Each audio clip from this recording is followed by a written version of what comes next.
Easy हो जाएगा। हरे कृष्णा। तो ओवरव्यू है कैंटो 1 का, और क्योंकि ये ओवरव्यू है तो हम लोग बहुत डेप्थ में नहीं जाएंगे। हम लोग जो फ्लो है श्रीमद् भागवतम का, चैप्टर वाइज श्लोका वाइज जो फ्लो है, उस फ्लो को, उस धारा को पकड़ते हुए चलेंगे। क्योंकि दीप में हम लोग ऑलरेडी स्टडी कर चुके हैं, अभी हम लोगों को उस धारा को वापस से थोड़ा सा रिव्यू करना है, समझना है, ताकि हम जब आगे और नया कैंटो स्टार्ट करें तो उस धारा के साथ सारा सीक्वेंस हमको समझ में आता रहे। तो हम देखते हैं प्रथम स्कंद श्रीमद् भागवतम का, और प्रथम अध्याय से स्टार्ट होता है मुनियों की जिज्ञासा। इस स्कंद में, इस चैप्टर में पहले जो 3 श्लोक है, बहुत प्रमुख 3 श्लोक है। पूरा भागवतम हम जानते हैं 18,000 श्लोक का, सारे प्रमुख है, पर पहले 3 श्लोक जो है वो मंगलाचरण है, श्रीमद् भागवतम का मंगलाचरण है। जिसमें जो प्रथम श्लोका है वो नमस्कारात्मक, जिसको कहा जाता है, श्लोका है, जो हमें भगवान के साथ जो संबंध है उसका बोध करवाता है।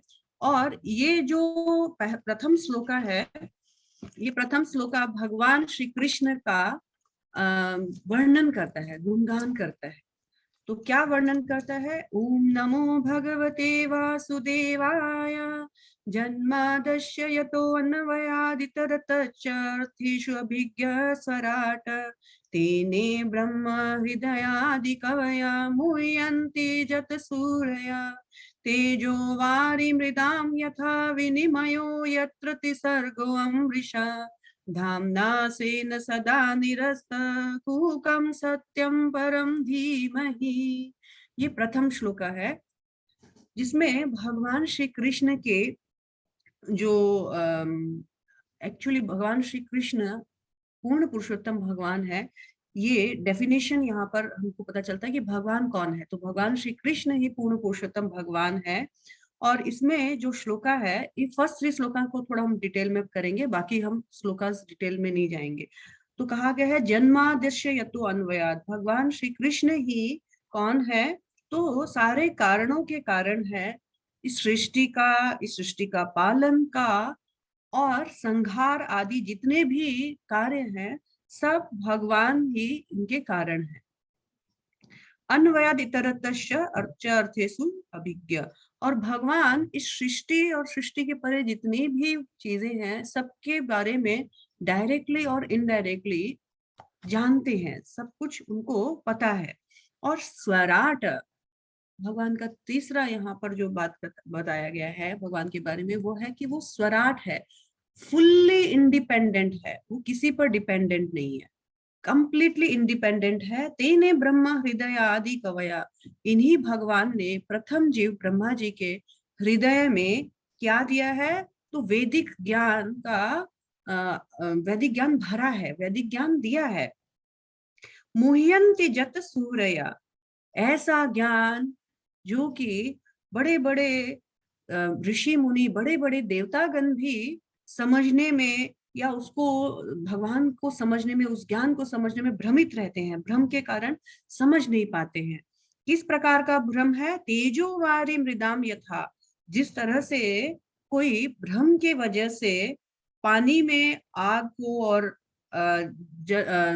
धरती पर जल को ऐसे भ्रमवश देखता है, मृग तृष्णा देखता है, भूमि पर मृग तृष्णा देखता है, और अग्नि में पानी जल देखता है भ्रमवश।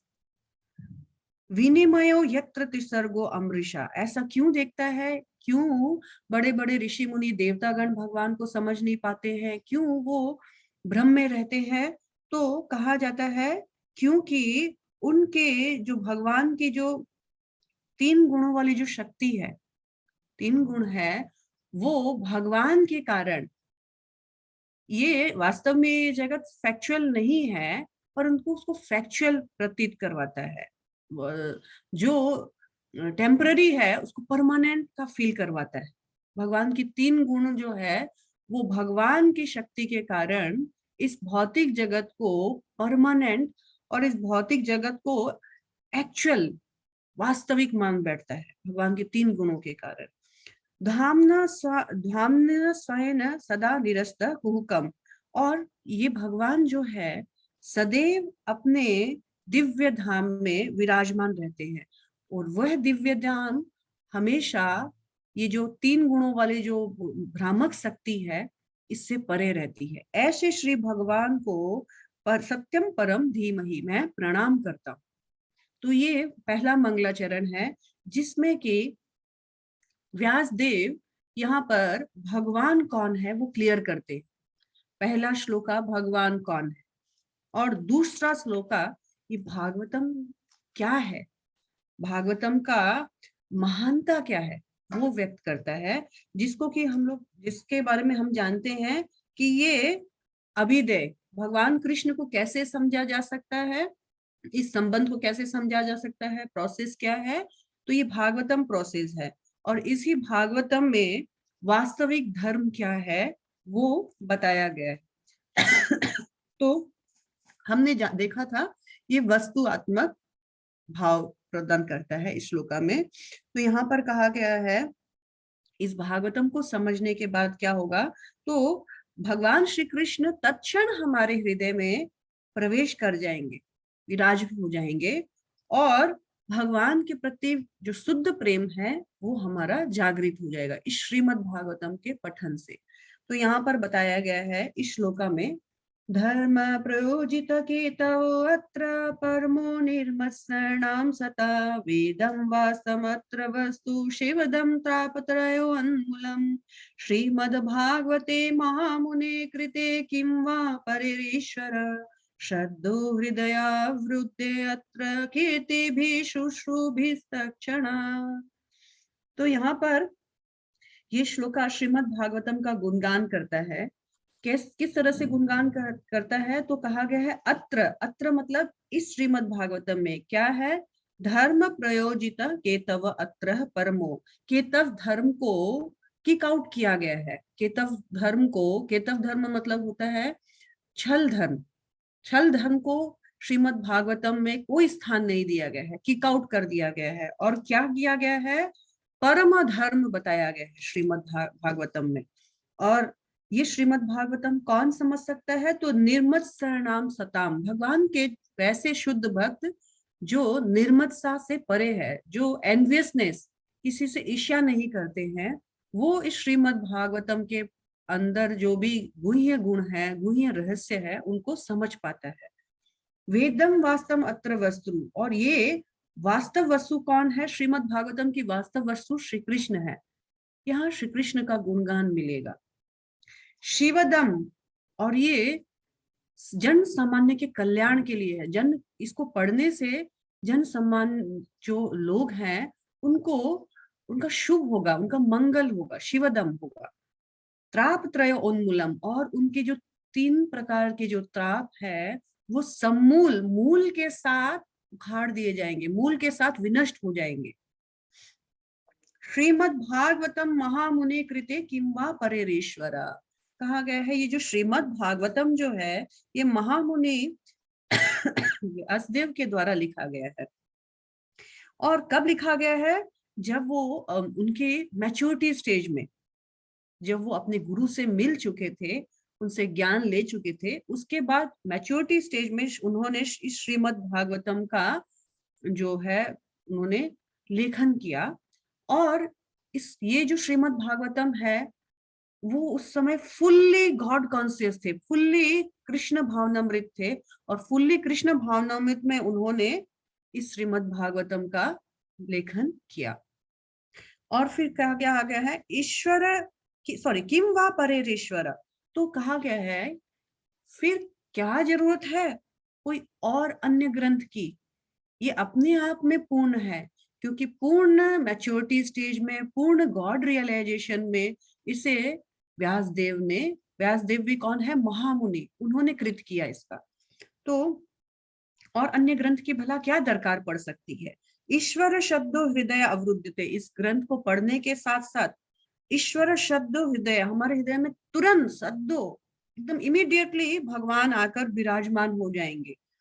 कीर्ति भी शुश्रु भी तत्क्षणात्, और कहा गया जस्ट क्या करना है हम लोगों को, इसको अटेंटिवली और सबमिसिवली, विनम्रता पूर्वक और ध्यान पूर्वक क्या करना है, मात्र श्रवण करने से भी श्रीमद् भागवतम से जो जन सामान्य है उसको लाभ मिलेगा।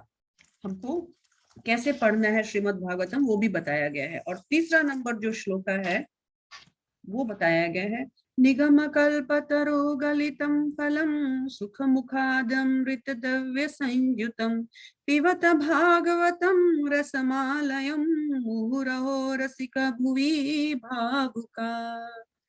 तो ये जो तीसरा श्लोक है ये आशीर्वादात्मक है। आशीर्वादात्मक भी हमने देखा कि क्या किसके लिए है ये श्रीमद् भागवतम जो है, और इसको पढ़ने का इसका क्या क्वालिफिकेशन है। तो एक्चुअली यहाँ पर बताया गया है निगम कल्पतरो गलितम फलम। यहाँ इनविटेशन का दिया गया है, अरे ओ भावुक जनों जरा सुनो, ये जो वैदिक साहित्य है इसमें जो कल्प वृक्ष है ना, ये जो वैदिक साहित्य में जितने भी स्क्रिप्चर्स आदि हैं ये कल्प वृक्ष का काम करते हैं। और ये जो श्रीमद् भागवतम है ये क्या है, कल्पतरो, उस कल्प वृक्ष का गलितम फलम, पूरा पका हुआ राइपन फ्रूट है, पका हुआ फ्रूट। पका हुए फ्रूट में क्या रहता है, रस्सेदार होता है वो, जैसे आम है अगर पक गया बहुत रस्सेदार, बहुत ज्यादा रस भर जाता है उसके अंदर। तो ये पूरा गलितम फलम है, पूरा पका हुआ फल है श्रीमद् भागवतम। सुख मुख आदि अमृत द्रव्य संयुतम। और सबसे बड़ी बात क्या है, तो देखिए कृष्ण लीला तो यूं ही मधुर है, बहुत मीठी है, सुनने में बोलने में बहुत आनंद आता है, लेकिन जब शुद्ध भक्त के मुंह से निकलती है तो और भी आनंदमय हो जाता है। तो यहाँ पर बताया, व्यासदेव ने बताया कि ये जो पका हुआ फल है ये ऑलरेडी बहुत टेस्टी है, लेकिन जब पके हुए फल को जब तोता चखता है तो उसका मिठास बहुत ज्यादा बढ़ जाता है। और इस पके हुए फल श्रीमद् भागवतम को भी सुखदेव महामुनि ने अपने मुख से बोलने के बाद ये और भी ज्यादा मीठा हो गया, इनको अपने मुख से सुखदेव गोस्वामी ने टच किया है। पिबत भागवतम रसमालयम, अरे ओ भुवि को जन, आओ इस भागवत का जो रस है इसको पान करो, कानों से पान करो, सुनना है, सुनकर इसको पियो, इसका जो रसास्वादन है वो करो।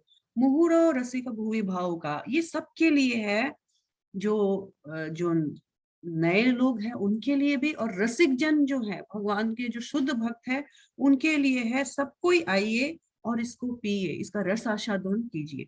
इस तरह से इन तीनों श्लोका में पहले सुखदेव व्यास देव जी ने इस श्रीमद् भागवतम का मंगलाचरण किया, जिसमें पहले वाले श्लोक में बताया गया भगवान कौन है, दूसरे वाले श्लोका में बताया गया भागवतम क्या है, और तीसरे वाले श्लोका में सभी श्रीमद् भागवतम को सुनने वाले जो रसिक जन हैं और जितने जितने भी पृथ्वी पे जितने भी प्राणी हैं उन सबको इनविटेशन दिया गया है। प्रयोजन, ये प्रयोजन बताता है, प्रयोजन क्या है, इसको इस रसास्वादन को सब कोई आइए और इस रसास्वादन से तृप्त हो जाइए। इस तरह 3 श्लोकों से मंगलाचरण होने के बाद स्टार्ट होता है चौथे नंबर श्लोका से, कि बताया गया है एक बार की बात है, नैमिषारण्य नामक वन में शौनक आदि ऋषिगण जो है वो एकत्र हुए। तकरीबन 88,000 ऋषि मुनि जो है नैमिषारण्य के वन में एकत्रित हुए थे। क्यों एकत्रित हुए थे, तो कहा गया है कि 1000 वर्षों तक वहां पर एक यज्ञ के उद्देश्य से वो एकत्रित हुए थे, क्योंकि कलयुग का आगमन हो रहा है तो कैसे जन सामान्य का भला कर सके। और इस तरह से सब अपना वहां पर साधना भक्ति, एक्चुअली साधना करने के लिए एकत्रित हुए थे। और एक दिन सुबह की अपनी साधना आदि करने के बाद सबने तय किया कि सूत गोस्वामी उन सब में से अग्रणी है, और सबके सीनियर होने के कारण उन्होंने सूत गोस्वामी को बड़े आदरता पूर्वक आसन प्रदान किया गया, आसन प्रदान किया और बहुत सम्मान पूर्वक कहा कि देखिए हमारे मन में कुछ जिज्ञासाएं हैं, ओ मुनिवर आपके अंदर वो सारे गुण हैं, आप हमें हमारी जिज्ञासा को तृप्त करके हमें संतुष्ट कीजिए। तो यहाँ पर 6वें और 8वें नंबर श्लोका में हमने देखा था कि क्या क्या सूत गोस्वामी कितने गुण हैं, वो अनग है, अधितानी है, अख्यतानी है, हमने काफी सारे गुण पढ़े। तो सूत गोस्वामी को उन्होंने सबने अपना जो व्यास आसन है वो दिया और उनसे प्रश्न किए। प्रश्न उन्होंने 6 प्रश्न किए। 6 प्रश्नों में जो सारे प्रश्न है वो कुछ इस प्रकार से हैं। पहला प्रश्न जो किया था, कृपया हमें कह बताइए कि जन सामान्य का भला कैसे होगा, सर्वोच्च उनका भला करने का विधि क्या है। दूसरा है, सारे शास्त्रों का सार बताइए। तीसरा प्रश्न है कि भगवान श्री कृष्ण क्यों उनका अवतार होता है, क्यों उनका जन्म होता है, क्यों आते हैं। चौथा प्रश्न है, भगवान श्री कृष्ण के लीलाओं के बारे में बताइए, स्पेशली वो कैसे सृष्टि लीला करते हैं आदि, ये भी बताइए। और पांचवा प्रश्न है कि भगवान की अन्य अवतारों के बारे में भी हमें बताइए, भगवान अन्य किन किन अवतारों में कैसे कैसे कब कब आते हैं। और 5वां नंबर श्लोका जो है उसमें है कि भगवान श्री कृष्ण जब अपने धाम पर चले गए थे अपनी लीलाओं को करके, तो धर्म और ज्ञान ने किसकी शरण ग्रहण की। कृपया हमारे इन जिज्ञासाओं को तुष्ट कीजिए। और जब ये बताया जा रहा था तो साथ साथ में उनको ये भी ज्ञान था कि हम बहुत आतुर हैं भगवान के बारे में सुनने के लिए। और 14 नंबर जो श्लोका है वो बहुत सुंदर श्लोका है। तो 14 नंबर श्लोका में बताया गया है कि हम भगवान के बारे में सुनने के इच्छुक हैं, क्योंकि जन्म तथा मृत्यु के जाल में फंसे हुए जीव यदि अनजाने में भी कृष्ण के पवित्र नाम का उच्चारण करते हैं तो तुरंत मुक्त हो जाते हैं, क्योंकि साक्षात भय भी इस नाम से, भगवान के नाम से भयभीत होता है। भगवान के नाम से हमारा कल्याण हो सकता है। और 15 नंबर का जो श्लोका है उसमें तो भक्तों का जो भक्त और गंगा के साथ दोनों का तुलना किया गया है कि शुद्ध भक्त, भगवान के शुद्ध भक्त तो गंगा से भी पवित्र है। तो कैसे पवित्र है, तो यहाँ पर बताया गया है कि गंगा में तो फिर भी डुबकी लगानी पड़ती है। शुद्ध भक्त जिनके हृदय में भगवान सदैव वास करते हैं, उनका तो बस दर्शन या संग मात्र से ही कोई भी जीव पवित्र हो सकता है। इस तरह सारा गुणगान गाने के बाद 6 प्रश्न जब उन्होंने किया, तो अध्याय 2 में हम देखते हैं दिव्यता तथा दिव्य सेवा। पहले वाले श्लोका में हमने देखा कि जो पहला वाला श्लोका है उसमें बताया गया है कि भगवान कौन है। अब ये जो दूसरा वाला श्लोका है इसमें भक्ति का गुणगान गाया गया है। पहले वाले श्लोका में भगवान का गुणगान, दूसरे वाले चैप्टर में भक्ति का गुणगान गाया है। दूसरे वाला चैप्टर में जो 6 प्रकार के प्रश्न किए गए थे सूत गोस्वामी से, सूत गोस्वामी ने उन प्रश्नों की सराहना की और कहे कि इस प्रकार के प्रश्न तो सबके लिए मंगलकारी होते हैं। और प्रश्नों के उत्तर देने से पहले उन्होंने अपने गुरुदेव सुखदेव गोस्वामी को प्रणाम किया और सुखदेव गोस्वामी से उनको आशीर्वाद लिया, उनको प्रणाम किया। उनको कहा गया कि सुखदेव गोस्वामी ने संसारिणाम करुणाया पूर्ण गौयम, ये जो जो पुराण गुह्यम मतलब पुराण, ये जो भागवत पुराण है, ये इसका जो गुह्य ज्ञान है सुखदेव गोस्वामी मेरे गुरुदेव ने क्यों दिया, तो संसारिणाम करुणा, संसार के प्राणियों के ऊपर करुणा के लिए करुणा की उन्होंने। और ये जो दिव्य गुह्य ज्ञान है पुराण जो है इसको कह सुनाया। मेरे ऐसे गुरुदेव को मैं प्रणाम करता हूँ। और साथ साथ में चौथे नंबर श्लोका में सुखदेव गोस्वामी को प्रणाम करने के बाद वो अन्य जैसे नर नारायण ऋषि, सरस्वती देवी और व्यास देव को भी प्रणाम करते हैं। सुखदेव गोस्वामी इन सबको प्रणाम करने के बाद, सुत गोस्वामी इन सबको प्रणाम करने के बाद फिर बताते हैं कि देखो आपने जो प्रश्न किए हैं ना, इससे सारा संसार का भला होगा। वास्तव में सारे संसार में सभी लोग कुछ ना कुछ प्रश्न करते हैं, लेकिन आप लोगों ने जो प्रश्न किए हैं वो मंगलकारी प्रश्न है, क्योंकि इससे भगवान का गुणगान होगा।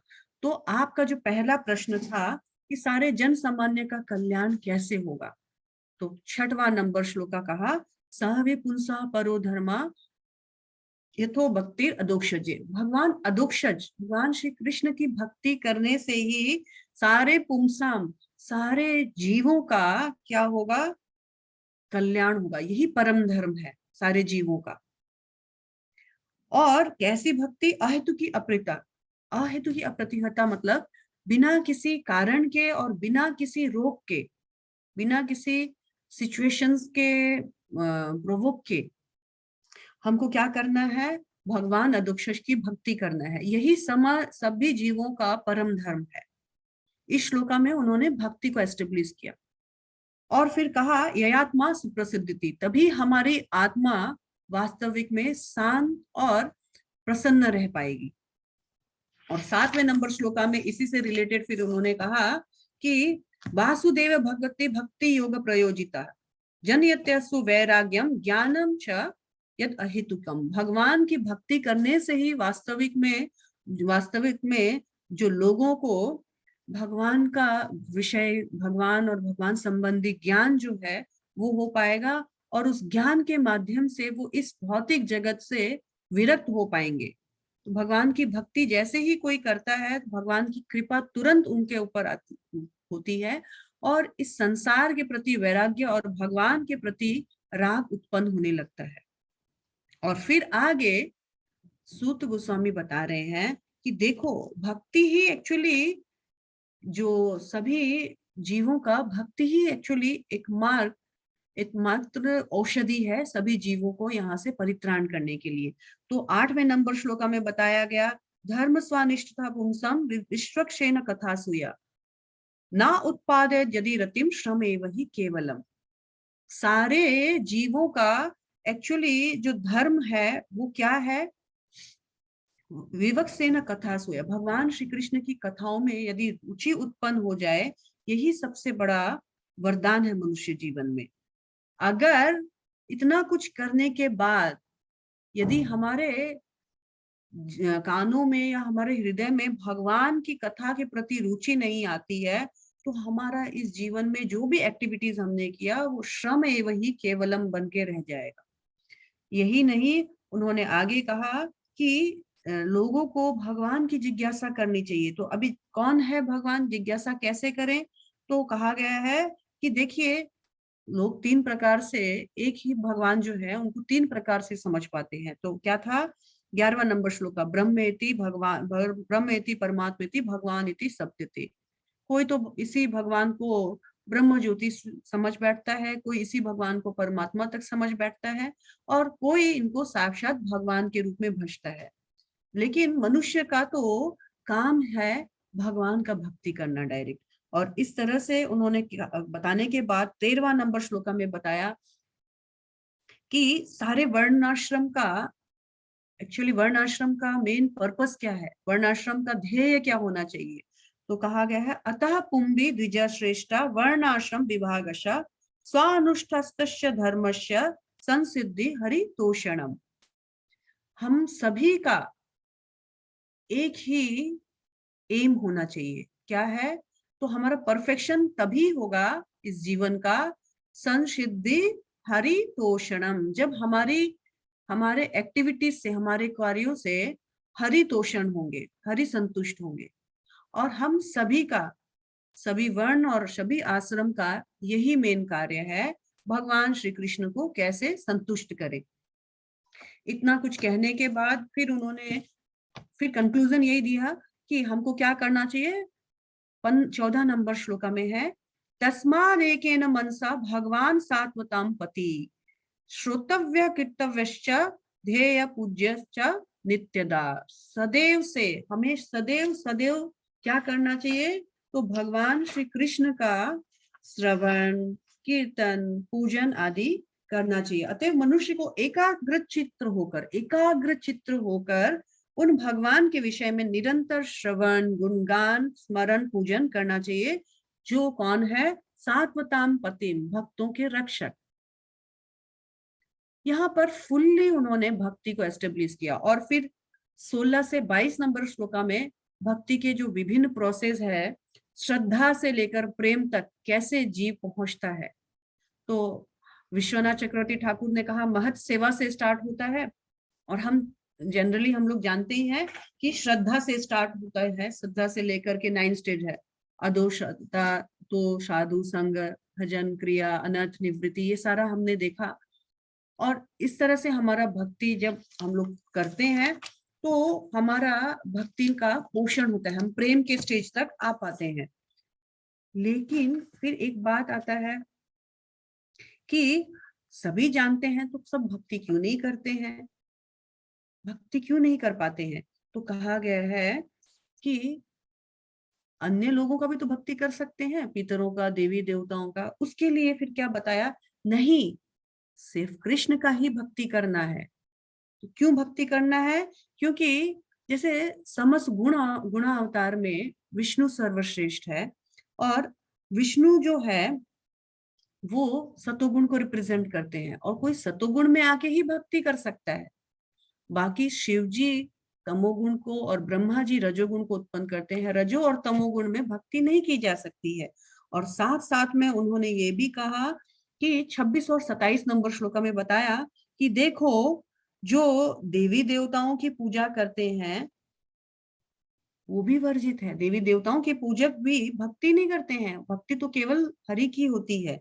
और इस तरह से उन्होंने बताया कि जो कोई विराट रूप को मानता है तो वो विराट रूप भी इमेजिनरी फॉर्म है, विराट रूप भी इस भौतिक जगत में एक भगवान का इमेजिनरी फॉर्म है नवसिखियों के लिए।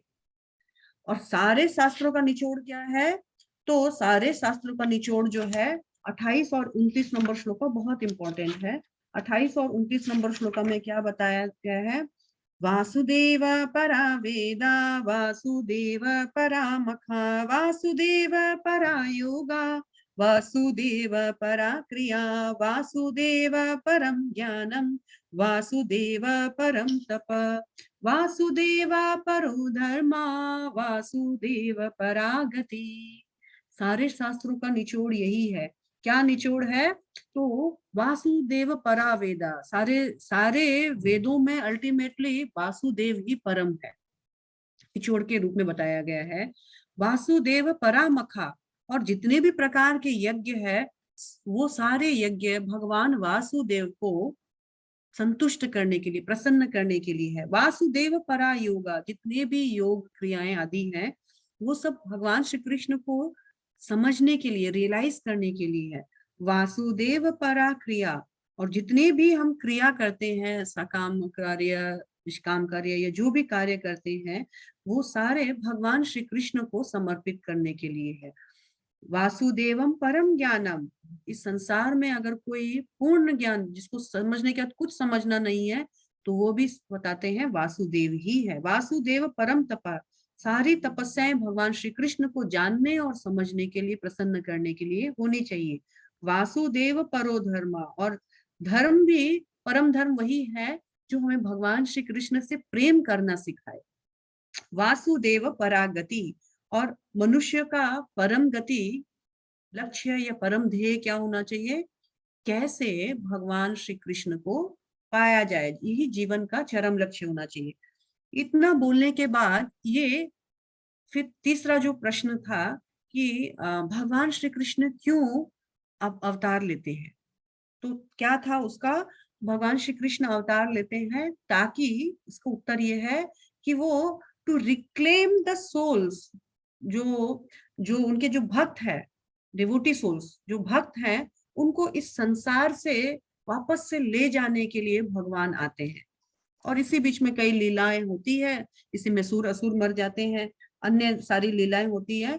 तो जो भगवान के शुद्ध भक्त हैं, एक्चुअली भगवान आते हैं कि उनको वापस से अट्रैक्ट करके भगवत धाम ले जाया जाए। और भी कई रीजंस है, लेकिन प्रमुख रीजन ये बताया गया।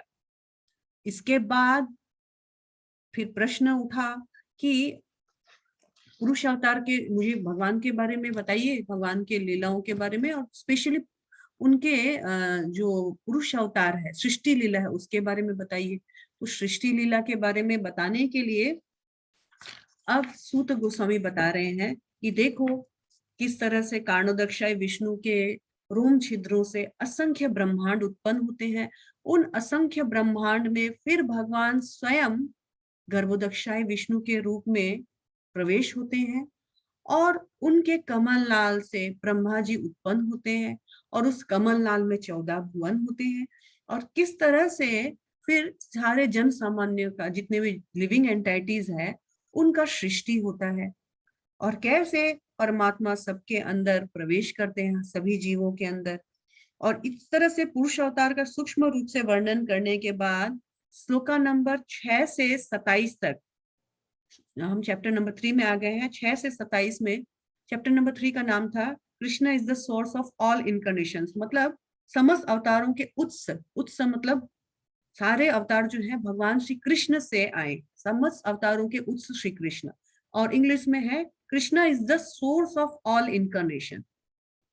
जब इस तरह से पुरुष अवतारों के बारे में बताया, फिर 6 से लेकर कंप्लीटली 27 नंबर श्लोका तक भगवान के 22 जो अवतार है, ऐसे तो असंख्य अवतार है, भगवान के अवतार गिन ही नहीं सकते हैं। और यहाँ पर कुछ प्रमुख 22 अवतारों के बारे में बताया गया, जैसे 4 कुमारगण, तो किस तरह से राम, वराह, कूर्मा अवतार, कृष्ण अवतार, बलराम अवतार, कल्कि अवतार, इन सब के बारे में बता करके फिर बताया कि देखो ऐसे तो भगवान के बारे में बताना इतना आसान नहीं है। भगवान के तो असंख्य अवतार है, इनन्यूमरेबल अवतार है, लेकिन मैंने कुछ एक बताया आपको।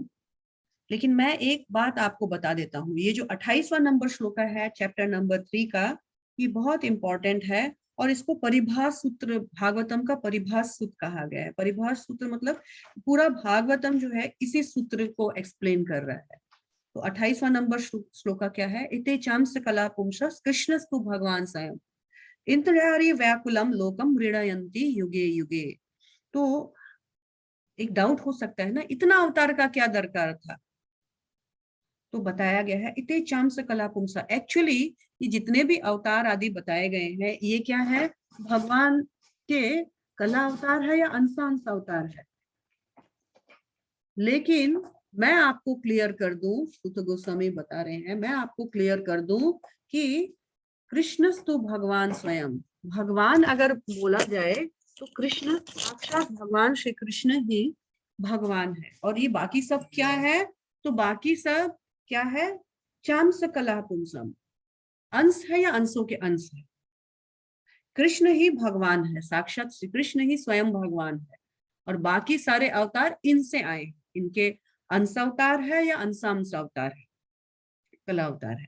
तो कहा गया है क्यों आना पड़ता है इतने अवतारों को, क्यों भगवान को लेना पड़ता है? अगर कृष्ण ही भगवान है तो क्यों कंफ्यूज कर रहे हैं?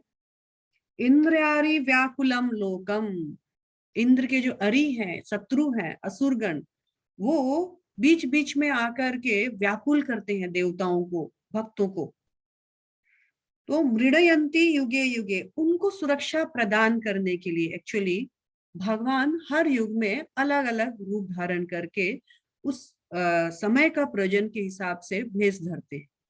जैसे हमने भागवत गीता में देखा, परित्राणाय साधूनाम विनाशाय च दुष्कृता धर्म संस्थापनार्थाय संभवामि युगे युगे।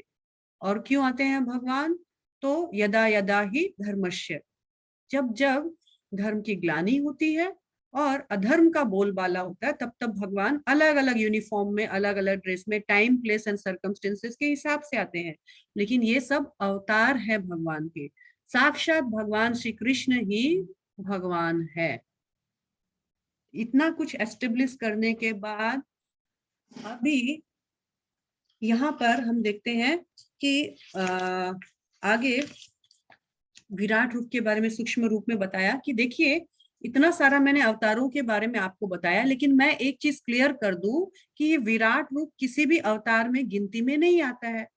तो क्यों नहीं आता है, तो फिर 31 आदि नंबर श्लोका में बताया गया कि जो 31 नंबर श्लोका आप लोग निकाल के देख सकते हैं 31 भी देख सकते हैं। भगवान के विराट रूप की धारणा जिसमें वे इस भौतिक जगत में प्रकट होते हैं काल्पनिक है।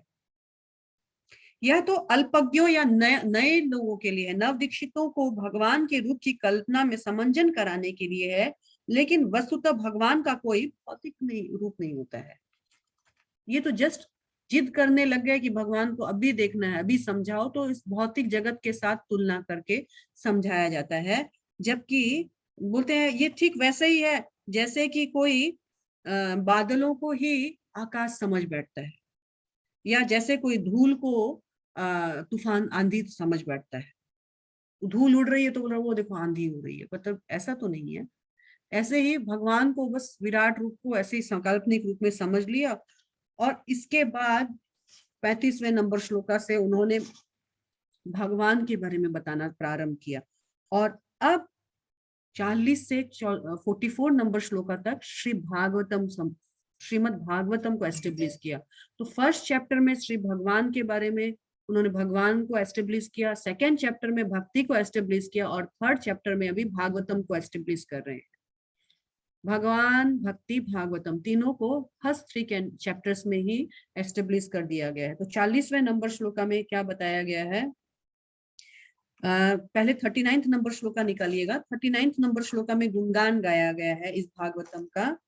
इस संसार में केवल ऐसे ही जिज्ञासु द्वारा मनुष्य सफल तथा पूर्ण विज्ञ हो सकता है, क्योंकि ऐसी जिज्ञासाओं से अखिल ब्रह्मांड के स्वामी भगवान के प्रति दिव्य आह्लादकारी प्रेम उत्पन्न होता है, और जन्म मृत्यु को की घोर पुनरावृत्ति से 100% प्रतिरक्षा की गारंटी प्राप्त हो सकती है। इस प्रकार के जो जिज्ञासाएं ऋषि मुनि कर रहे हैं भगवान के संबंधित श्रीमद् भागवतम में, तो कहा जाता है उनको 100% गारंटी प्राप्त है कि वो इस जन्म मृत्यु के जो चक्र है उससे मुक्त हो जाएंगे, श्रीमद् भागवतम के जस्ट पठन पाठन से ही। अभी श्रीमद् भागवतम क्या है? तो 40वां नंबर श्लोकम है, इदम भागवतम नाम पुराणम। ये जो श्रीमद् भागवतम साहित्य अवतार जो है, जो भगवान के साहित्य अवतार वेद व्यास जी के द्वारा संकलित किया गया है, ये समस्त लोगों के परम कल्याण के निमित्त है, और यह सभी तरह से सफल, आनंदमय तथा परिपूर्ण है। साथ साथ में बताया गया है कि श्री वेद व्यास जी ने इस समस्त वैदिक पांडम्य तथा जगत के इतिहासों का सार निकालकर अपने पुत्र को प्रदान किया, जो स्वरूप सिद्ध में अत्यंत सम्मान्य था। तो ये जो महापुराण श्रीमद् भागवतम है, ये इसको किसने लिखा? तो कहा गया है वेद व्यास जी ने लिखा। और क्यों लिखा? तो जन सामान्य के कल्याण के लिए लिखा, ताकि लोगों का सभी तरह से भला हो, मंगल हो, वो आनंद की अनुभूति कर सके। और फिर उन्होंने अपने ही पुत्र जो कि सुखदेव गोस्वामी है, इसको भी सिखाया साथ साथ में। और जब श्री भगवान 42 नंबर श्लोका देखिएगा, व्यासदेव के पुत्र सुखदेव गोस्वामी ने अपनी पारी में ऋषियों से घिरे निर्जल निराहार रहकर मृत्यु की प्रतीक्षा करते हुए गंगा नदी के तट पर बैठे परीक्षित महाराज को ये भागवत सुनाई। यहाँ भागवतम की परंपरा हमको पता चल रहा है, किस तरह से व्यासदेव ने सुखदेव गोस्वामी को सुनाया, सुखदेव गोस्वामी ने परीक्षित को सुनाया। और फिर 43 नंबर श्लोका जो है, ये बहुत इंपॉर्टेंट है, और ये 6वां प्रश्न का उत्तर है। 6वां प्रश्न था कि जब भगवान इस धराधर्म में अपनी लीला को समेट कर गए, तो धर्म और ज्ञान ने किसकी शरण ली? तो यहाँ पर किसकी शरण ली धर्म और ज्ञान ने? तो इसका आंसर है, कृष्ण स्वधाम उपगते धर्म ज्ञान आदि भी स कलो नष्ट दृशामेशम पुराण अर्को अधुनोदिता। यह भागवत पुराण सूर्य के समान प्रकाशवान है, और धर्म ज्ञान आदि सहित कृष्ण के द्वारा निज धाम चले गए थे। ये धर्म और ज्ञान भगवान के साथ वापस उनके धाम चले गए थे। फिर भगवान ने क्या किया? तो भगवान वापस सूर्य के भांति प्रकट हुए श्रीमद् भागवतम के रूप में, और साथ में ज्ञान और वैराग्य को साथ में लेकर आए वापस अपने साथ। तो ये ज्ञान और वैराग्य किसकी शरण में आया? तो श्रीमद् भागवतम की शरण में आया। इतना बड़ा बात सुनकर कि अरे, श्रीमद् भागवतम भगवान साक्षात है, और ये ज्ञान और वैराग्य साक्षात भगवान की शरण में, श्रीमद् भागवतम की शरण में है। कलयुग में इन ऋषि मुनियों के, निमिषारण्य के ऋषि मुनियों के मन में जिज्ञासा हुई। उन्होंने क्या जिज्ञासा किया? उन्होंने जिज्ञासा किया कि हे मुनिवर, हमारे 6 प्रश्नों के उत्तर तो हमको मिल गए, लेकिन अब हमारे मन में कुछ और प्रश्न जगे हैं, कृपया इनका भी समाधान कीजिए। तो वो प्रश्न क्या है? तो उन सब में से जो लीडर है, अग्रज है, सौनक ऋषि, उन्होंने पूछा कि कृपया इस श्रीमद् भागवतम का हमको इतिहास बताइए, ये कैसे आया। इतना बड़ा बात है कि श्रीमद् भागवतम वापस भगवान श्री कृष्ण भागवतम के रूप में आए और धर्म और ज्ञान इनकी शरण ली, धर्म और ज्ञान ने। तो हमें इस भागवतम के बारे में ही बताइए, ये किसने कहा, किससे कहा, कैसे श्रीमद् भागवतम का उत्पन्न कैसे हुआ। दूसरा प्रश्न है, इसको सुना किसने, परीक्षित ने सुना था, जिसने सुना था उस परीक्षित के बारे में भी कुछ बताइए, उनके कार्य, उनके क्रियाकलाप, उनका जन्म कैसे हुआ, ये भी हमको बताइए। तीसरा प्रश्न उन्होंने कहा कि उन सुखदेव गोस्वामी, जो महामुनि सुखदेव गोस्वामी है, वो कैसे परीक्षित से मिले, वो हस्तिनापुर कैसे पहुंचे, कैसे उनको भागवतम सुनाया उन्होंने, हमको इन तीनों बातों को बताइए। अब हमें भागवतम के बारे में जानने की इच्छा हो गई।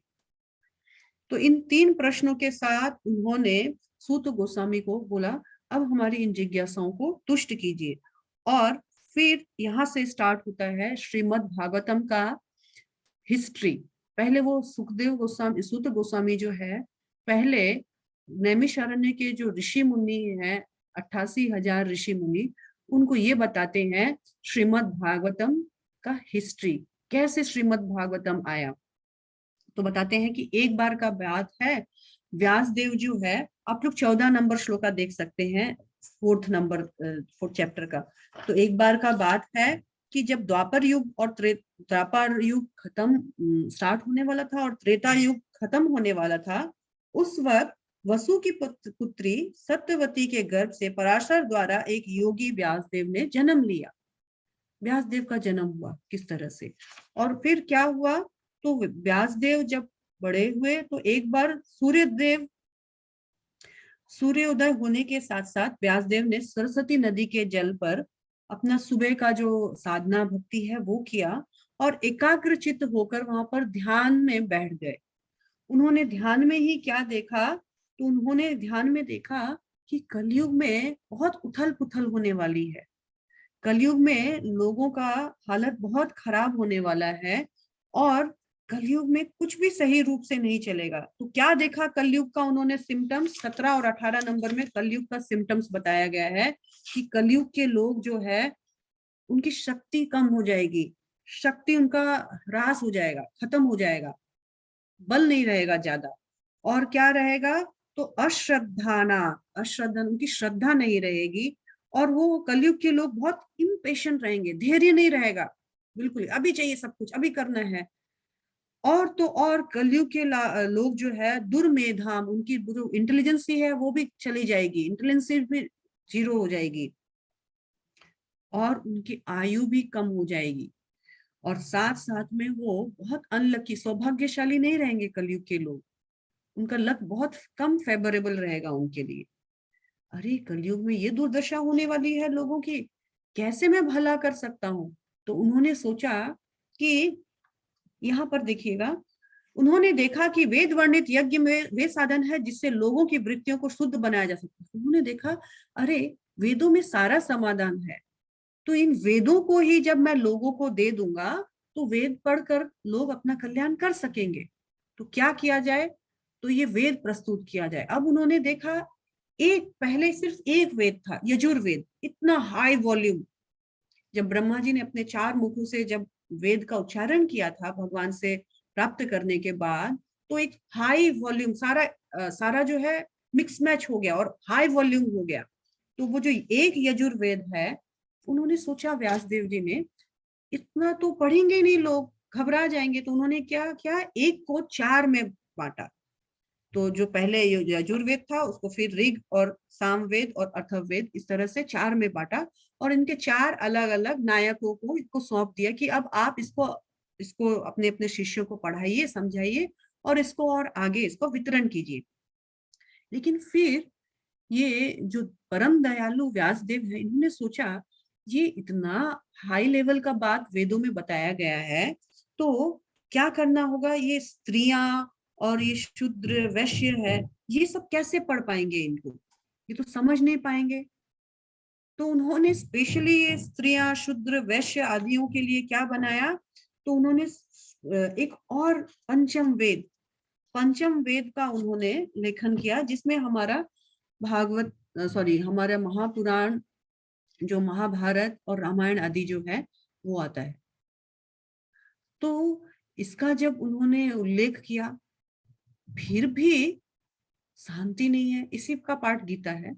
फिर भी उनको शांति नहीं लग रहा है। क्या करूं मैं, क्या गलती हो गई मेरे से कि मुझे अभी तक अच्छा ऐसा नहीं लग रहा है कि मैंने बहुत कुछ बढ़िया कर दिया। मेरे मन को संतुष्टि प्रदान नहीं हो रही है, मन में बहुत उथल पुथल मच रही है। मैं क्यों इतना डिस्टर्ब हूँ, मुझे क्यों शांति नहीं मिल रहा है, इतना वेद उपनिषद ये आदि सब लिखने के बाद भी।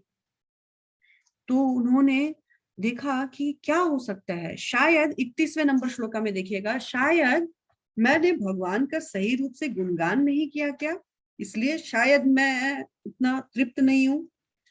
तो फिर उन्होंने अपने गुरुदेव का आवाहन किया और इसी समय 32वें नंबर श्लोका में नारद मुनि जो उनके गुरुदेव है उनका प्राकट्य हुआ। जब नारद मुनि आए वहां पर, तुरंत जो शिष्य है व्यास देव खड़े हो गए अपने आसन से और बड़े आदर पूर्वक नमन करते हुए अपने गुरु को उन्होंने आसन आसन प्रस्तुत किया, उनको उनको चरण धोए, उनको नमस्कार किया और उनको सुचारू रूप से आसन प्रदान करने के बाद नेक्स्ट चैप्टर आता है, चैप्टर नंबर 5, जिसमें है चैप्टर नंबर 5 का है नारद द्वारा व्यास देव को श्रीमद् भागवतम का उपदेश। तो सबसे पहले तो नारद मुनि जो है श्लोका नंबर 2 में देखिए, उनका आसन वगैरह उन्होंने ग्रहण किया, बैठ गए और थोड़ा थोड़ा मुस्कुरा रहे हैं, देख देखकर अपने शिष्य को मुस्कुरा रहे हैं। और फिर उन्होंने नारद मुनि ने कहा, हे पराशर पुत्र व्यासदेव, क्या तुम मन और शरीर को आत्म साक्षात्कार का लक्ष्य मानकर संतुष्ट हो? क्या तुमने मन और शरीर को आत्म साक्षात्कार का जो लक्ष्य बनाया है उसे तुम सेटिस्फाइड तो हो ना? तुमने तो इतना कुछ लिखा है, इतना कुछ तुमने किया है, तुम फिर भी दुखी क्यों हो? तो व्यासदेव बोलते हैं कि हाँ, आप सही बोल रहे हैं कि मैंने बहुत कुछ लिखा, परंतु मैं फिर भी संतुष्ट नहीं हूँ। लेकिन आप तो सब कुछ जानते हो, आप मेरी बीमारी का इलाज बताइए कि मैं क्यों संतुष्ट नहीं हूँ, इतना कुछ लिखने के बाद भी मैं क्यों अतृप्त लग रहा हूँ। तो नारद मुनि ने उनका 2 त्रुटि उनको बताया, क्या डिफेक्ट है तुम्हारे इन ग्रंथों में? तो 2 डिफेक्ट ये है कि तुमने इतना कुछ लिखा लेकिन कहीं भी भगवान का जो गुणगान है वो वो ठोस रूप में, हैवी रूप में तुमने कहीं भी उसको प्रस्तुत नहीं किया है। और दूसरी बात है, तुमने भगवान का तो गुणगान सही रूप से प्रस्तुत किया ही नहीं है। दूसरी बात है, तुमने 4 पुरुषार्थ धर्म अर्थ काम मोक्ष उसके बारे में बहुत ज्यादा जोर दे दिया। लोग ऑलरेडी पहले से ही भ्रमित थे, तुमने उनको और भ्रमित कर दिया। वो पहले ही भगवान से दूर थे, तुमने उनको और भ्रमित करके भगवान से दूर कर दिया। तो ये तुम्हारे 2 प्रकार के डिफेक्ट्स हैं जिसके कारण से तुम संतुष्ट नहीं हो। तो अब क्या किया जाए गुरुवर? तो उन्होंने कहा, भक्ति ही एकमात्र ऐसा अमूल्य धन है जिससे हमारा तृप्ति हो सकता है। तो तुम भक्ति एस्टेब्लिश करो, एक काम करो, तुमने जो लिटरेचर लिखा है ना वो जो साधु मुनियों को पसंद नहीं आएगा। ये तो कौओं का तुमने लिटरेचर लिख दिया। तुम्हें ऐसा कुछ लिखना होगा जिससे कि तुम्हारे हृदय को तृप्ति मिले। वो तभी हो सकता है जब तुम भगवान श्री कृष्ण के लीलाओं का गुणगान करें। और फिर 17 से 19 नंबर श्लोका में उन्होंने भक्ति का गुणगान गाया कि देखो, 17 नंबर श्लोका निकाल लीजिएगा एक बार, 5वें नंबर चैप्टर का 17 नंबर श्लोका। जिसने भगवत भक्ति में प्रवृत्त होने के लिए अपनी भौतिक वृत्तियों को त्याग दिया, वो कभी कच्ची अवस्था में नीचे गिर सकता है तो भी उसका असफल होने की कोई खतरा नहीं रहता। इसके विपरीत अभक्त चाहे अपनी वृत्तियों में पूर्णतः रत क्यों ना हो, उसे कुछ भी लाभ नहीं होता। इन्होंने बताया कि देखो, भक्ति जीवन में कभी भी कोई लॉस नहीं है। इनफैक्ट वो जितना भी करेगा क्रेडिट फॉरवर्ड होते जाएगा। और भक्ति में यदि हमारा पतन भी हो जाए, हम किसी कारण से च्युत भी हो जाए, गिर भी जाए, तो भी हमने जितना किया वो रिजर्व रहेगा। इसलिए भक्ति बहुत ऊपर की चीज है, भक्ति करो। तो 18वें नंबर श्लोका में कहा गया है, इसीलिए क्या है, जो कोविद लोग है, जो बुद्धिमान लोग है, उन लोग क्या करते हैं, तस्यैव हेतो प्रयतेत कोविदो न लभ्यते ज भ्रमतामुपैद्यत्। उस रेयरेस्ट भक्ति जो बहुत कम लोग करते हैं, बहुत दुर्लभ है, उस भक्ति के लिए प्रयास करते हैं। कौन? तो जो बुद्धिमान, जो कोविद है। और ऐसी भक्ति के लिए प्रयास करना ही मनुष्य का बुद्धिमता है। और ये रिजल्ट क्या है भक्ति का, 19वें नंबर श्लोका में बताया गया है। इस भक्ति का रिजल्ट क्या है, तो फॉरएवर है, परमानेंट है। भक्ति का रिजल्ट कभी खत्म नहीं होता है। नारद मुनि बोलते हैं, आप मुझसे सुनो, 20वें नंबर श्लोका में देखिए, नारद मुनि बोलते हैं, आप मुझसे सुनो कि तुम केवल भक्ति प्रस्तुत करो, भक्ति को प्रकट करो, भक्ति को के बारे में लिखो। और 21वें नंबर श्लोका में तो उन्होंने डिक्लेयर ही कर दिया कि तुम भगवान को जान सकते हो, क्योंकि तुम भगवान के अंश स्वरूप हो। यद्यपि तुम अजन्मा हो, लेकिन समस्त लोगों के कल्याण हेतु इस पृथ्वी पर प्रकट हुए हो। अतः भगवान श्री कृष्ण की लीलाओं का अधिक से अधिक वर्णन करो।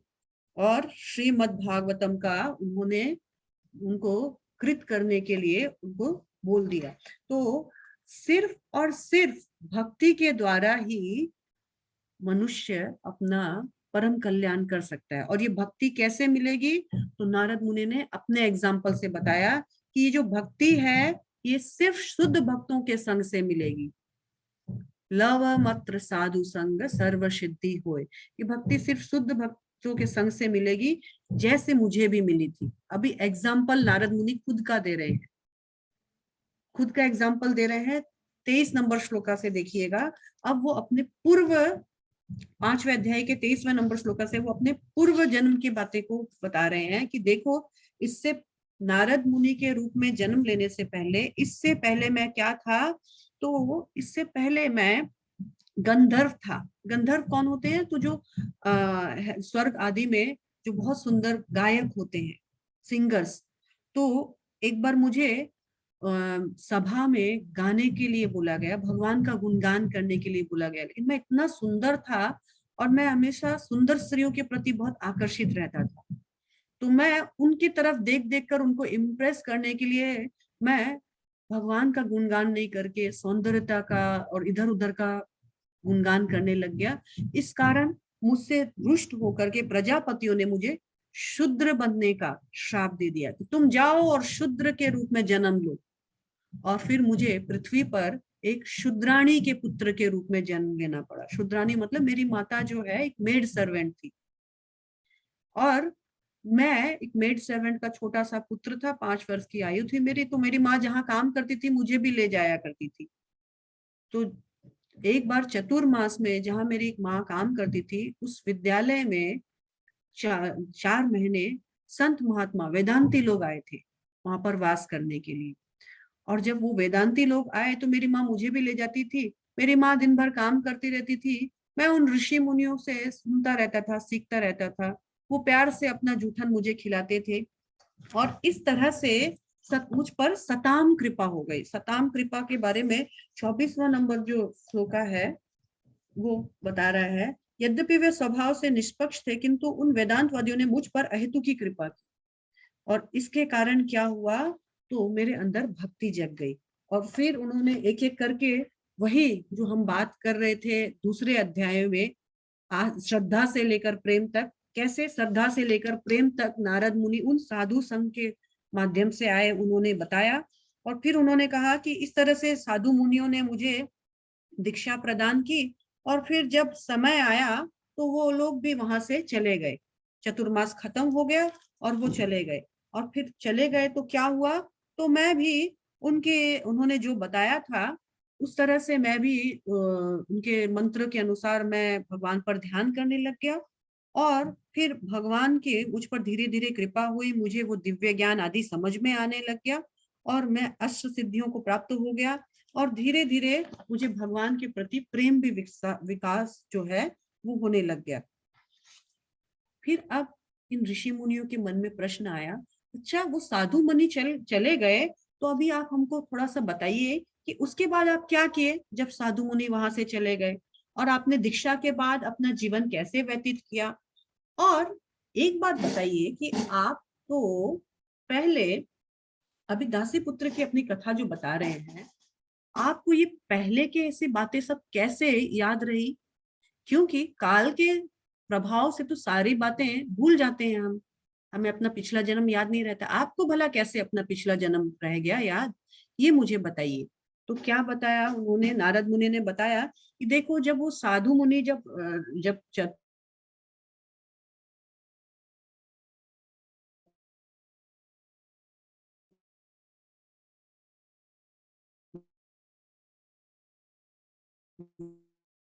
मेरी माँ के साथ रहता था, मेरी माँ ही मेरा भरण पोषण करती थी, मैं अपनी माँ के अलावा किसी को कुछ नहीं जानता था, कहीं भी अकेले आता जाता नहीं था, इतना ज्यादा मैं अपनी माँ के ऊपर डिपेंडेंट था। लेकिन एक बार क्या हुआ, मेरी माँ रात के समय गाय का दूध दोहन करने गई थी, उसी वक्त एक सांप ने मेरी माँ का दंशन कर लिया और मेरी माँ की मृत्यु हो गई। मेरे लिए मेरी माँ ही एकमात्र आश्रय थी, और मैंने इसको भी भगवान की कृपा समझी, क्योंकि मैं सोचता हूँ कि मेरी माँ एक ऐसा मेरे लिए एक जो एक बाधा थी, जिस पर मुझे बहुत आसक्ति थी, और मुझे अपने माँ का केयर करने के लिए माँ के साथ रहना पड़ता। फिर हो सकता है मेरी माँ मेरी शादी भी करा देती, मुझे घर गृहस्थी भी करना होता। तो ये भगवान की ही कृपा है कि मुझे जिस पर आसक्ति था उसको भगवान ले गए, ताकि अब मेरी जितनी भी आसक्ति है मैं भगवान पर लगा सकूं। और ये ऐसा कह करके मैं भी चला गया अपने ध्यान, अपना जो तीर्थ यात्रा पर मैं भी चला गया। तो ये नारद मुनि जो है वो बहुत अलग अलग रास्तों से गुजरते हुए, भ्रमण करते हुए, एक दिन बहुत जब वो थकान महसूस कर रहे थे, तो वो एक नदी के किनारे बैठे और उन्होंने अपना हाथ मुंह धोया और जल थोड़ा सा स्नान आदि करके थोड़ा सा जल पिया, और बैठ गए वहां पर एक बरगद के पेड़ के नीचे ध्यान करने के लिए। तभी उनके हृदय में कृष्ण ने उनको दर्शन दिया, साथ साथ में उनके कान, उनके आंख, उनके नाक में भी भगवान ने उनको उन माध्यम से दर्शन दिया। तो कैसे, कानों से भगवान की पायल की झंझन झंझन सुन रहे थे, और नाक से भगवान के जो सुंदर सुगंध जो शरीर से उत्पन्न हो रही थी उसको अनुभव कर पा रहे थे, और आंखों से भगवान का सुंदर हंसता हुआ चेहरा का वो दर्शन कर पा रहे थे हृदय के अंदर। और बड़ा संतुष्टि हुआ उनको दर्शन करके, बड़ा खुशी हुआ, उनको आह्लाद उत्पन्न हुआ। उसी वक्त क्या हुआ, अचानक से भगवान का जो दर्शन है गायब हो गया, भगवान अंतर्धान हो गए। अब ये बड़े व्याकुल हुए, अरे भगवान कहाँ चले गए, भगवान अभी तो दर्शन हो रहा था, मुझे इतना सुंदर दर्शन हो रहा था। बड़े व्याकुल हुए, तब उनको एक आवाज सुनाई दी, भगवान की आवाज थी। भगवान ने कहा, देखो नारद, अभी तुम्हारी भक्ति बहुत इन्फेंट स्टेज में है, मैं चाहता हूं तुम अपनी भक्ति को और प्रगाढ़ करो, ताकि तुम मेरे नित्य पार्षद के रूप में मेरा संग कर सको। तो इसके लिए तुमको और तपस्या करनी होगी, अपनी भक्ति को और प्रगाढ़ करना होगा।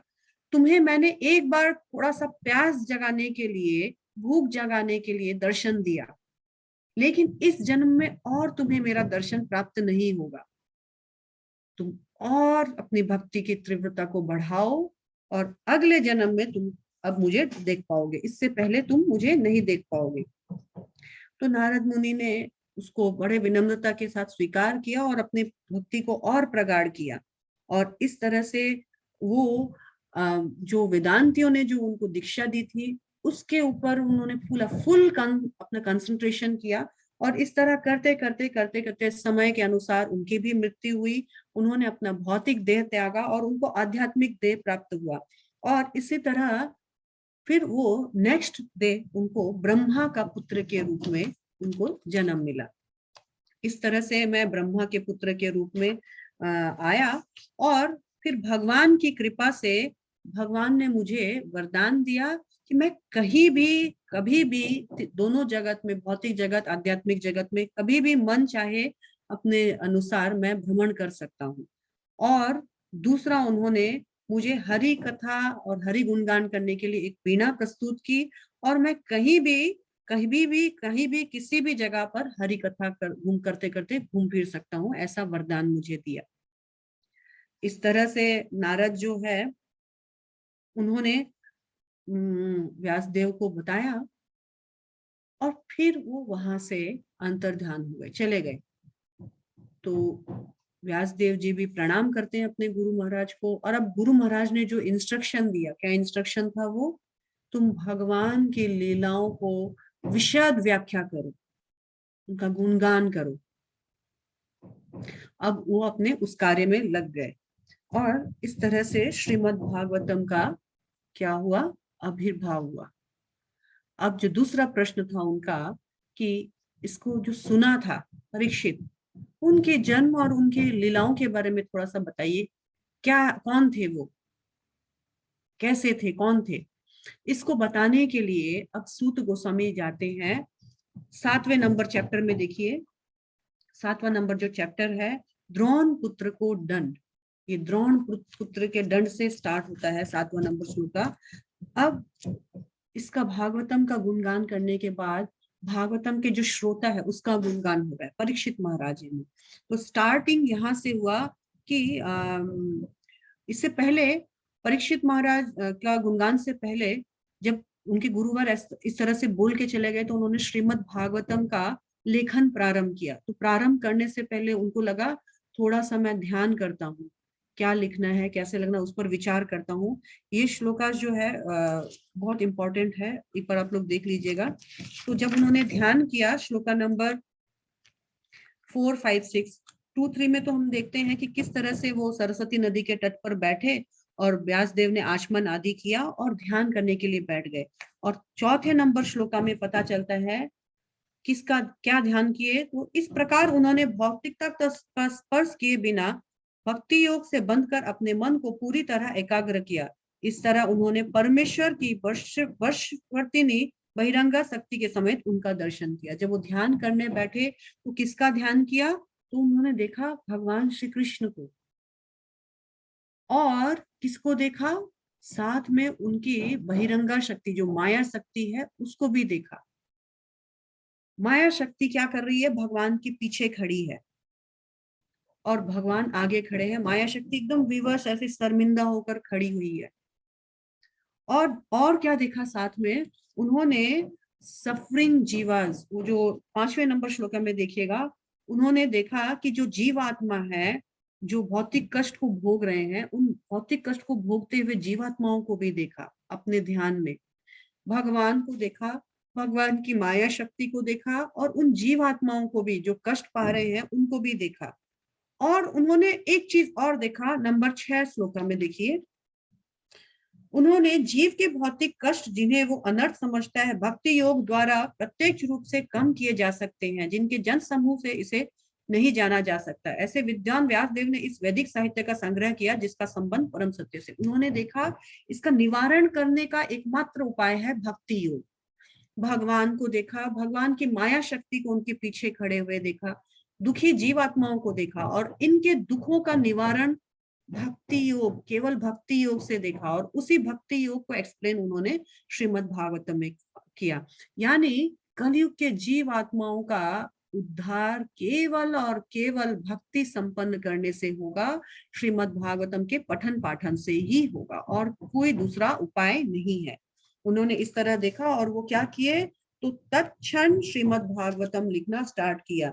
इस वैदिक साहित्य के श्रवण मात्र से, 7वें नंबर श्लोका में देखिए, 7वें नंबर चैप्टर का 7वें नंबर श्लोका, इस वैदिक साहित्य के श्रवण मात्र से भगवान श्री कृष्ण का प्रेमा भक्ति की भावना फूट निकल पड़ती है, जिससे सारे शोक भय मोह की अग्नि शमित हो जाएगी। हमारा भय शोक और मोह अगर खत्म करना है तो हमें श्रीमद् भागवतम के शरण में जाना चाहिए।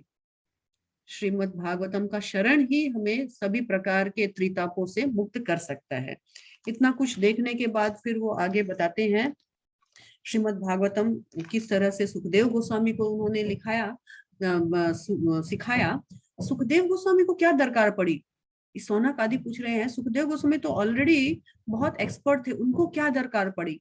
तो यहाँ पर एक बहुत सुंदर श्लोका 10वें नंबर श्लोका में आता है कि सुखदेव गोस्वामी यद्यपि आत्मा राम थे, लेकिन भगवान की लीला कथा इतनी आकर्षित है कि आत्माराम मुनि को भी, जो निर्ग्रंथ है, उनको भी अट्रैक्शन विड्रॉ कर लेती है, उनको भी हर लेती है। इसलिए भगवान की कथा सबको सुननी चाहिए, चाहे वो बड़े बड़े भक्त हो, चाहे वो भक्ति में बिल्कुल नए हो, सबको भगवान की हरि कथा सुननी चाहिए।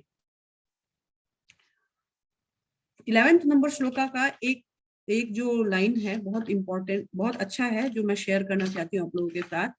वो है विष्णु जन प्रिय नित्यम हरे गुणाक्षि।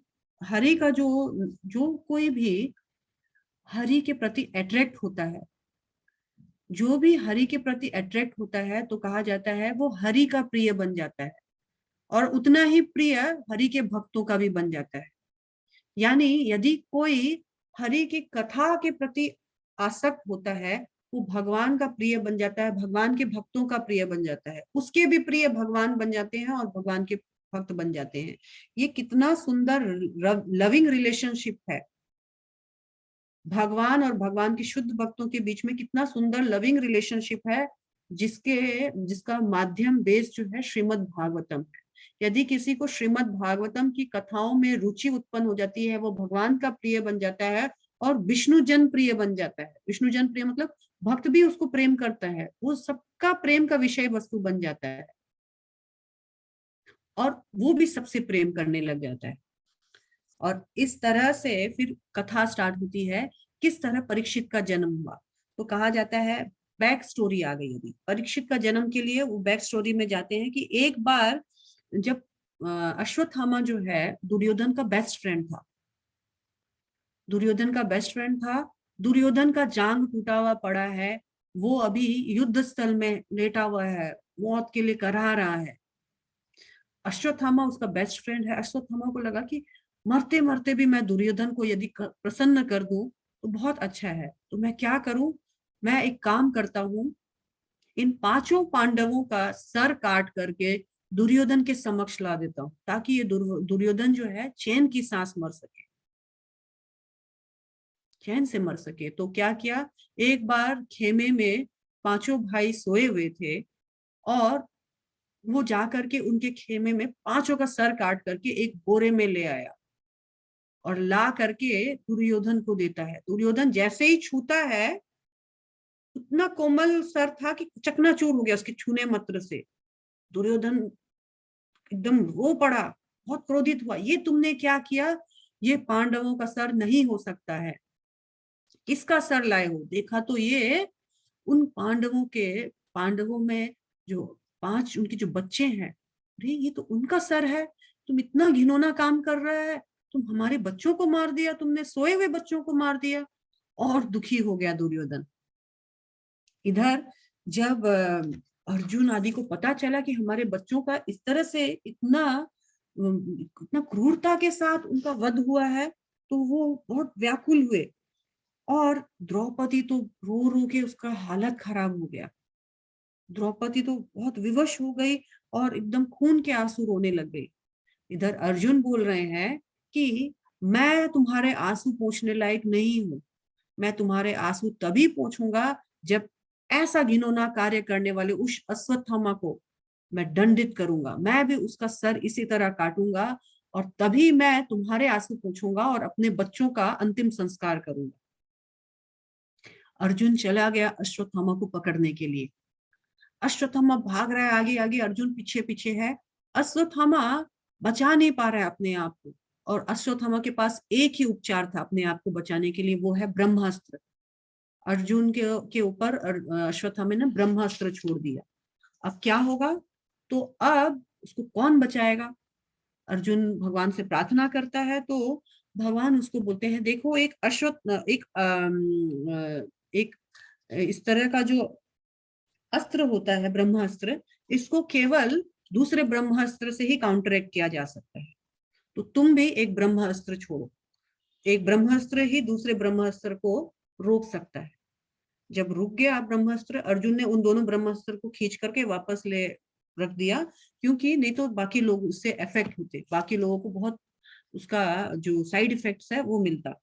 और इस तरह से ब्रह्मास्त्र को रखने के बाद अर्जुन गए भाग कर और अश्वत्थामा को उन्होंने पकड़ लिया, दबोच लिया।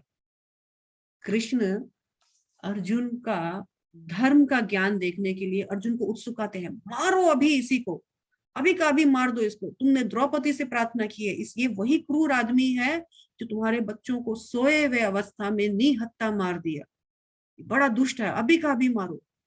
पर अर्जुन भगवान का भक्त था, भक्त कभी धर्म के पथ से हटता नहीं है। अर्जुन बोला कि नहीं, एक्चुअली ये ब्राह्मण है, मैं इसको नहीं मारूंगा, मैं इसको द्रौपदी को सौंप दूंगा, द्रौपदी चाहे इसका जो भी करे, मैं द्रौपदी से प्रॉमिस करके आया था, मैं इसको द्रौपदी को छोड़ूंगा, उनके पास छोड़ूंगा। उन्होंने लेकर अश्वत्थामा को द्रौपदी के चरणों पे गिरा दिया। द्रौपदी जैसे अश्वत्थामा को देखती है बहुत व्याकुल हो जाती है और रोने लगती है और बोलती है, नहीं ये आप ऐसा मत करो, ऐसा नहीं, हमको शोभा नहीं देता है। देखिए, एक माँ अभी अभी 5 बच्चों को खोया है, पर उसका धर्म अभी भी हिला नहीं है। क्यों ये लोग भगवान कृष्ण को प्रिय नहीं होंगे?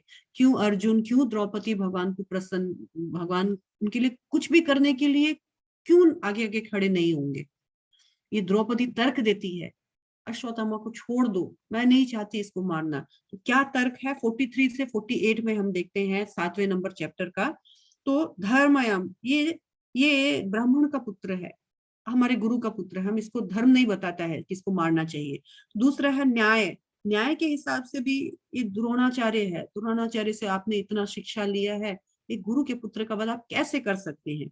उसके बाद में है, अरे देखो ना, इसकी भी तो माँ विधवा है और ये एकमात्र अपनी माँ का सहारा है, ये मर जाएगा तो उसकी माँ का सहारा कौन होगा? और फिर उन्होंने कहा कि अधर्म को अधर्म से नहीं ठीक किया जा सकता है, ये अधर्मी है, हम इतना धर्म क्यों करें, हम ऐसा धर्म नहीं करेंगे। और कहा कि जरा उस कृपी के बारे में तो सोचिए, जो अपने पति को खो दी, वो अपने बच्चे को खोएगी। मैं आज इस दुख को समझ सकती हूँ, अपने बच्चे का दुख, मरने का दुख क्या है, मैं ये दुख एक माँ को और कैसे दे सकती हूँ, हम नहीं मारेंगे इसको। और फिर उन्होंने कहा कि देखो, हमारा जो वंश है, हमारी परंपरा इतनी महान है, ऐसे पाप से हम अपना वंश, अपना कुल को नष्ट कर देंगे, क्योंकि जो जो पुरुष जो भी कुछ करता है उसका पूरा इफेक्ट उसके परिवार पे भी पड़ता है, हम ऐसा घिनौना काम नहीं करेंगे, छोड़ दीजिए। तो द्रौपदी के ऐसे विचार से धर्मराज युधिष्ठिर भी संतुष्ट हुए, हाँ ठीक है।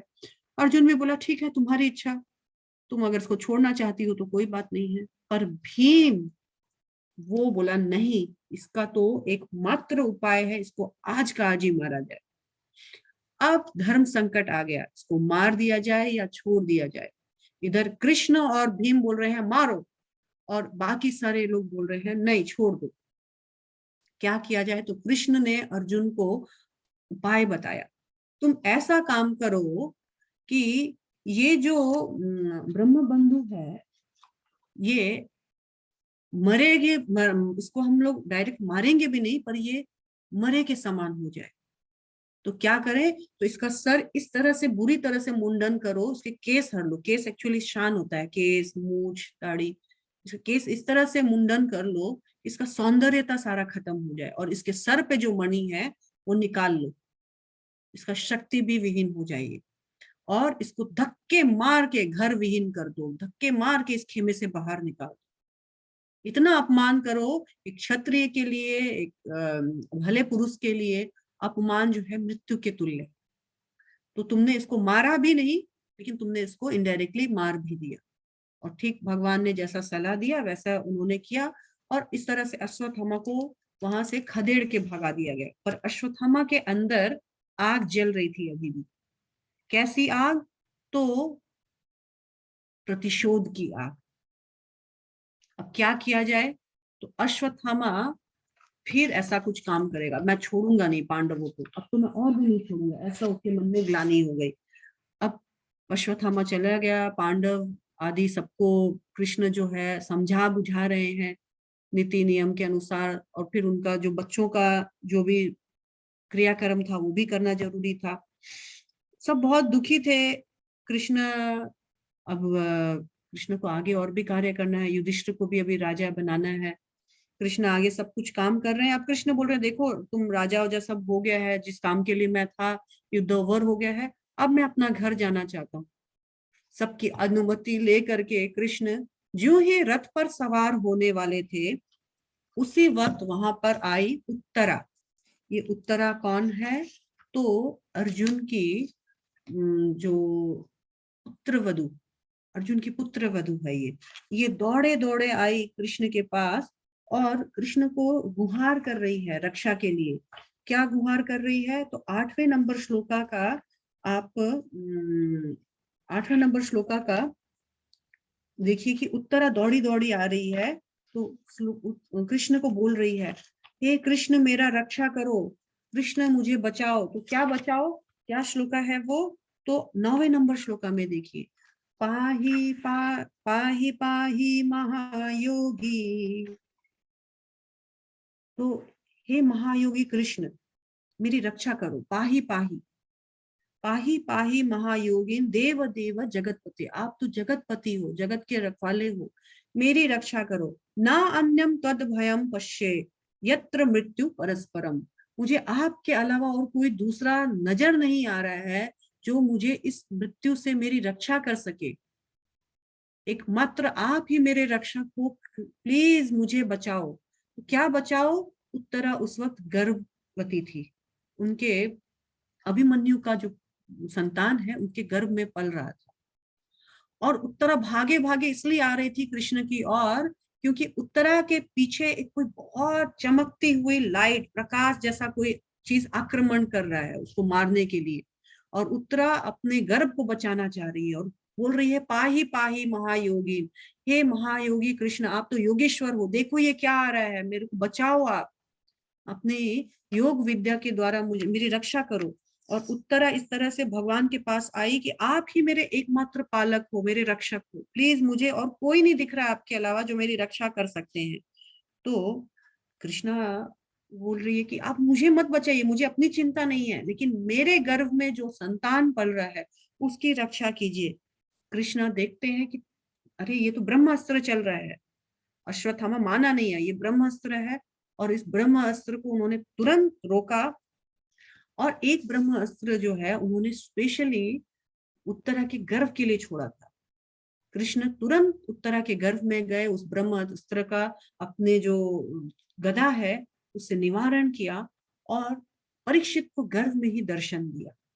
परीक्षित देख रहा है एक चमचमाता कोई ऐसे पीताम्बर धारण किए हुए, बहुत सुंदर दर्शन दिए भगवान ने। और इस तरह से भगवान ने उत्तरा की रक्षा की और उसके गर्भ में पल रहे इनके जो वंशज है पांडवों का, उनका रक्षा किया। अब कृष्णा बुआ को बोल रहा है, बुआ अब जाऊं मैं? बुआ बोलती है, देखो तुमने इनको राजा बना दिया, कितने लोगों को के साथ युद्ध हुआ है, ऐसे अनेक अश्वत्थामा हमारे दुश्मन बने हुए हैं और अब तो हमारे सुख के दिन है। हे कृष्ण तुम दुख में हमारे साथ थे, सुख में छोड़ के जा रहे हो हमको, कुछ दिन और रहो ना प्लीज हमारे साथ। और इस तरह से रिक्वेस्ट करते हुए कुंती देवी ने बहुत सुंदर प्रार्थनाएं की भगवान के लिए। कुंती देवी जानती थी कि है मेरा भतीजा लेकिन है यही भगवान, और उन भगवान भतीजा का नहीं, उन्होंने उन भगवान को प्रणाम प्रस्तुत किया। पूरे 18 नंबर श्लोका से 43 नंबर श्लोका तक वो सारी प्रार्थनाएं हैं, जिसमें पहले उन्होंने ये बताया कि 18 से 20 नंबर श्लोका तक उन्होंने बताया कि मैं जानती हूँ आप कोई साधारण जीव नहीं है, मैं जानती हूँ आप ही परमेश्वर भगवान है। और इस तरह से उनको प्रणाम उनको बताया। और फिर बताया मैं कितनी लकी हूँ, मैं कितनी सौभाग्यशाली हूँ कि आपका मैं नित्य दर्शन कर पा रही हूँ। और इसके बाद उन्होंने बताया कि आप तो अकिंचन गोचर है। 26वां नंबर श्लोका देखिएगा, इसी चैप्टर का 8वें नंबर का 26वां नंबर श्लोका में कुंती महारानी भगवान को बोल रही है कि आपको कौन प्राप्त कर सकता है, क्वालिफिकेशन क्या है आपको अप्रोच करने का। तो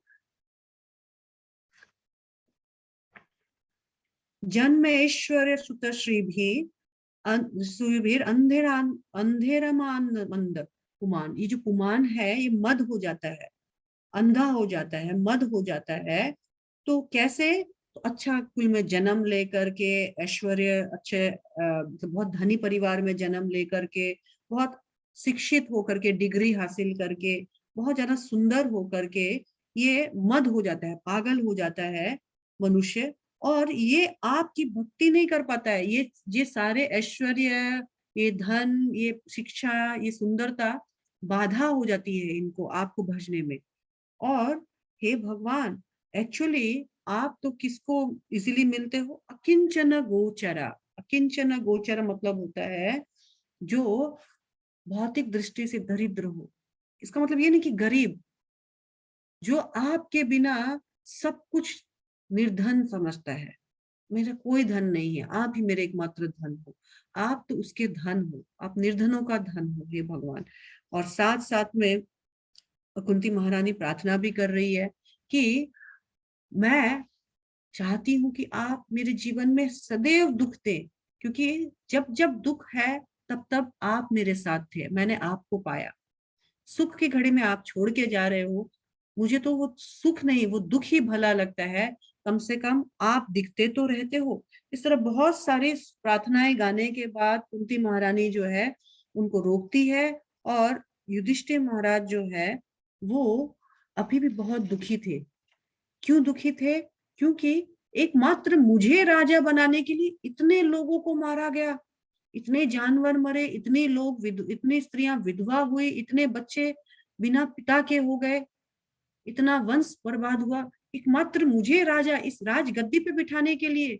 ओह मैं कितना पापी हूँ, ओह मैं कैसा कैसा व्यक्ति हूँ, इतना लोभी, इतना लालची, इस राज्य के लोभ में इतने लोगों को मैंने मार दिया।